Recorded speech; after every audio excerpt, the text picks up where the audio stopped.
Dr. Vexen pressed her four-fingered hands against the observation glass and watched the human child stack colored blocks. The boy was perhaps 6 cycles old by Earth measurement. Yesterday, he could not complete the pattern puzzle. Today, he solved it in under 3 minutes. Her respiratory slits fluttered with disbelief. "This is impossible," she whispered to her colleague, Dr. Morthick, who stood beside her with his pale blue skin reflecting the laboratory lights. "I have verified the data 17 times," Morthick replied. His voice carried the weight of someone whose entire understanding of biology had collapsed.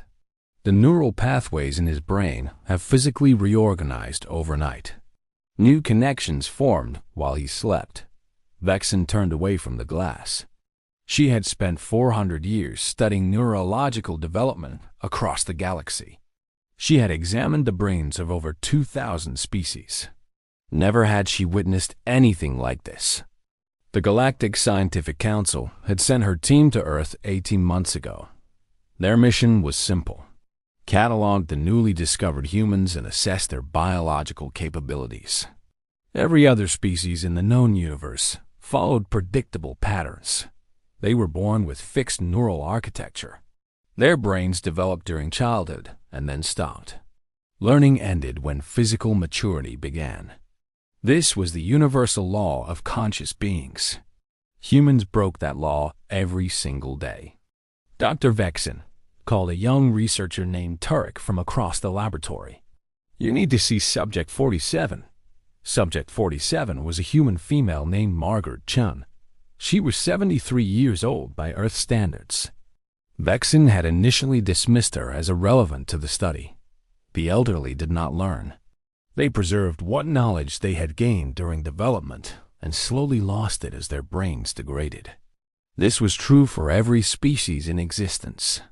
Margaret sat at a desk with a holographic display floating before her.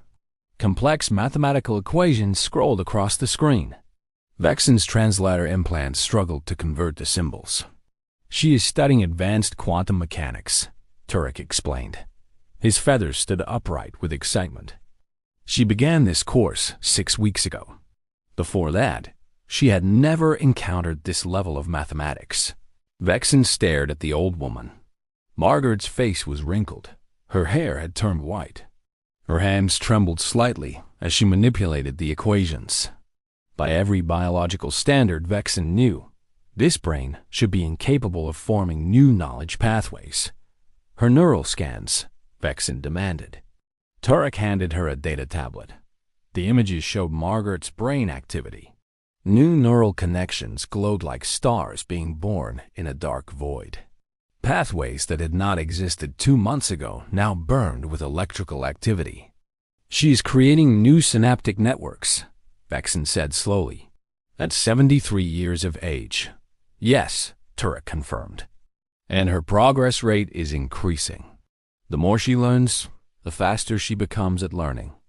Vexen felt her secondary heart begin to beat faster. This was not supposed to happen. This contradicted everything the galactic scientific community understood about neural development. She walked to her private office and contacted the council immediately. High Chancellor Dorvax appeared on her screen within minutes. His ancient face showed concern. "Dr. Vexen, your preliminary reports have caused significant disturbance among the council members. Several have accused you of falsifying data." "I have not falsified anything, Chancellor. I have simply reported what I have observed. Human brains do not stop developing. They continue forming new neural pathways throughout their entire existence." The Chancellor's multiple eyes blinked in sequence. "That is biologically impossible. I believed the same thing before I came to this planet. I was wrong. We were all wrong." She transmitted her complete data files to the Council. The neural scans of human subjects ranging from ages 2 to 94. The before and after images showing new connections forming. The comparative studies proving that human neural plasticity exceeded any known species by several thousand %. Chancellor Dorvax studied the data in silence for a long time. When he finally spoke, his voice was barely audible. How is this possible? I do not know yet, Vexen admitted. But I have theories.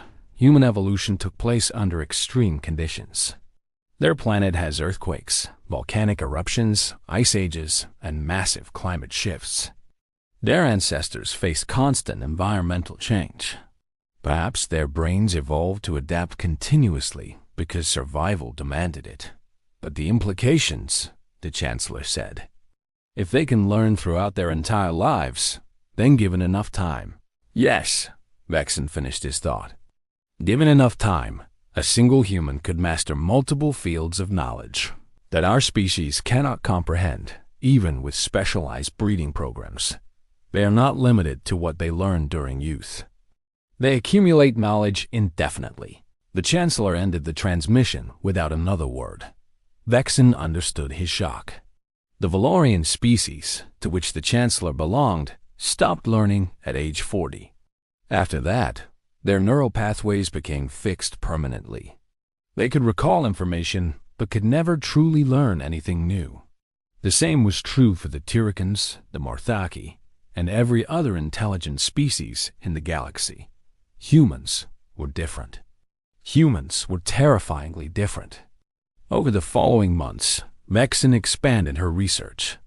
She discovered that humans possessed a protein called BDNF that promoted neural growth throughout life.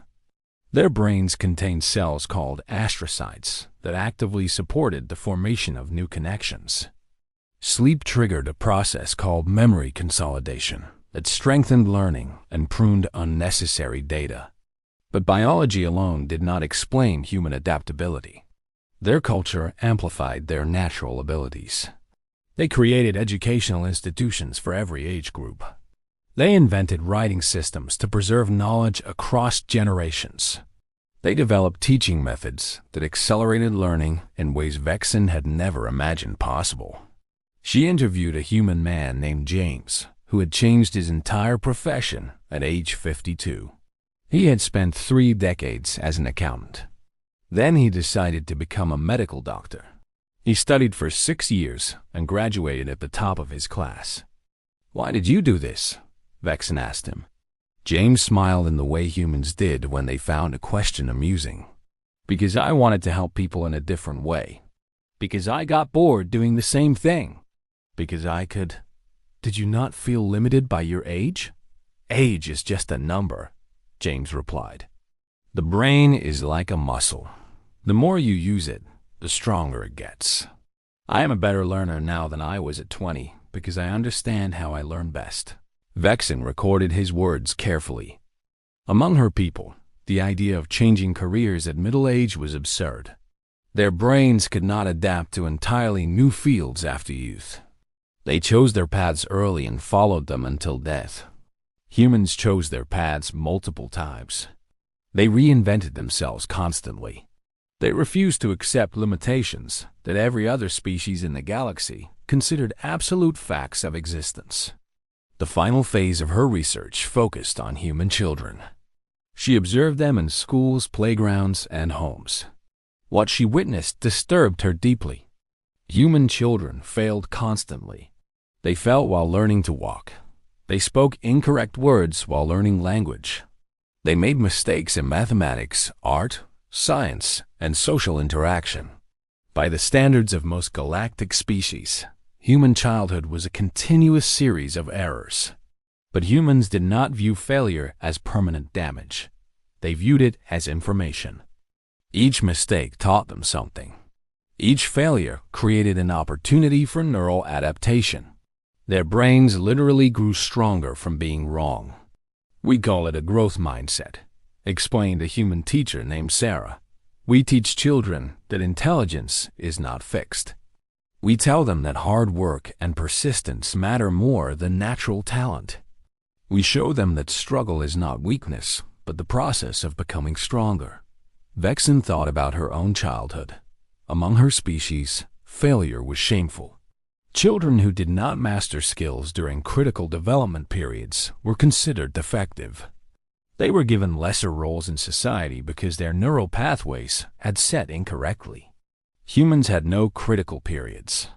They could learn anything at any time if they committed sufficient effort. A 70-year-old could learn a new language. A 50-year-old could become a doctor. A child who struggled with reading at age 7 could become a master writer at age 40. Nothing was fixed. Everything could change. Dr. Vexen submitted her final report to the Galactic Council after 2 years of research. She knew her conclusions would reshape interstellar policy regarding the human species. Humans represent the most adaptable, intelligent species ever documented, she wrote. Their neuroplasticity allows continuous learning throughout their entire lifespan. While individual humans may have shorter lives than many galactic species, their capacity for knowledge accumulation during that time is virtually unlimited.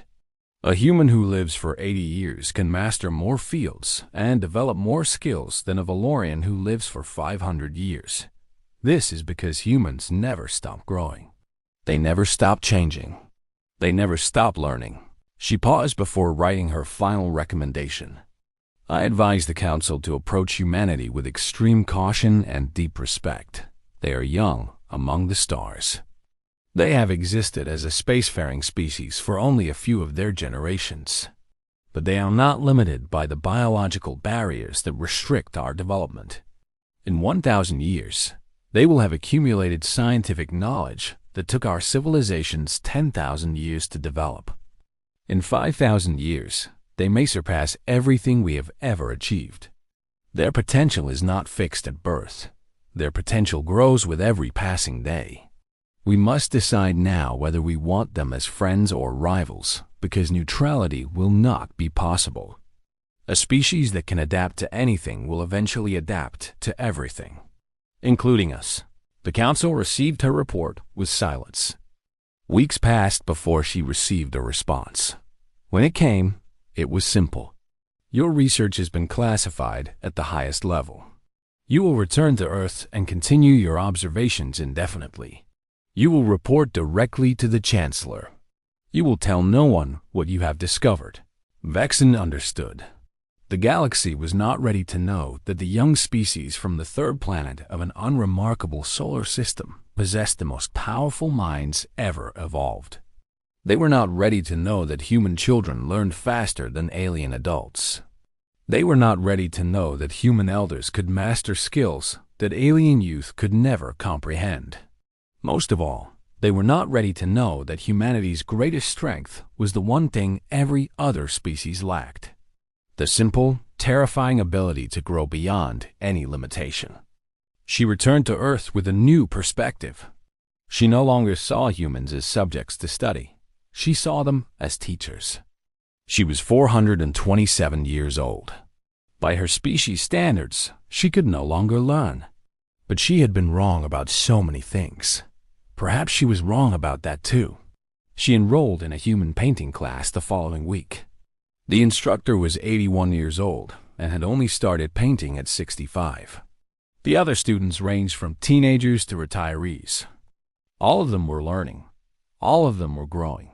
All of them believed they could become more than they were. Dr. Vexen picked up her brush and, for the first time in 3 centuries, allowed herself to believe that she could change too.